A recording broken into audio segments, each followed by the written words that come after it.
আজকের এই ইটকাঠের শহরে এসে না আমরা অনেক কিছু হারাতে বসেছি। সেই অনেক কিছুর মধ্যে একটা হলো উঠোন। ছোটবেলায় সেই উঠোনে আমরা কতই না খেলাধুলো করেছি, সে এক মজার দিন ছিল।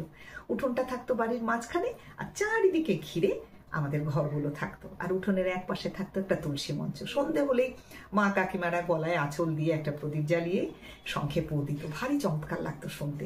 সেই উঠোনে আবার হরির লুটো দেওয়া হতো। বাতাসা ছড়িয়ে দিলেই আমরা ভাই বোনেরা সবাই মিলে কাড়াকাড়ি করে সেই বাতাসা খেতাম। সে এক আনন্দের দিন।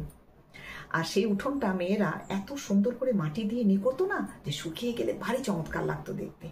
এত চকচক করতো, দেখে মনে হতো কংক্রিটের মেঝেকেও হার মানিয়ে দেবে। সেই উঠোনেই আবার পুজো থেকে বিয়ে সব রকম অনুষ্ঠানই হতো।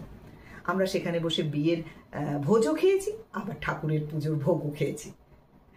আবার সেখানেই আমরা এক্কা দোক্কা খেলা, ছোঁয়াছুঁয়ি খেলা, কুমিরডাঙ্গা খেলা এসবও করেছি। এখন দেখো সেই দিনটা আর নেই, উঠোনটাই নেই। মানুষের মনে এখন কেমন হিংসে ঢুকে গেছে, তারপরে বাড়িও ভাগ হয়ে গেছে, আর বাড়ির সঙ্গে সঙ্গে সেই উঠোনটাও টুকরো টুকরো হতে হতে এক একটা অংশে পরিণত হয়েছে। সেই ইট কাঠের জঙ্গলে এসে তাকে আর খুঁজে পাওয়া যায় না। কিন্তু এখনো সেই মনের মণিকোঠায় না সেই উঠোনটা হারিয়ে যায়নি। এখনো একা একা বসে থাকলে সেই উঠোনটার কথা ভাবি। সেখানে বসে খেলাধুলো, গল্প, মজা করার দিনগুলো এখনো মনের মধ্যে চলে আসে।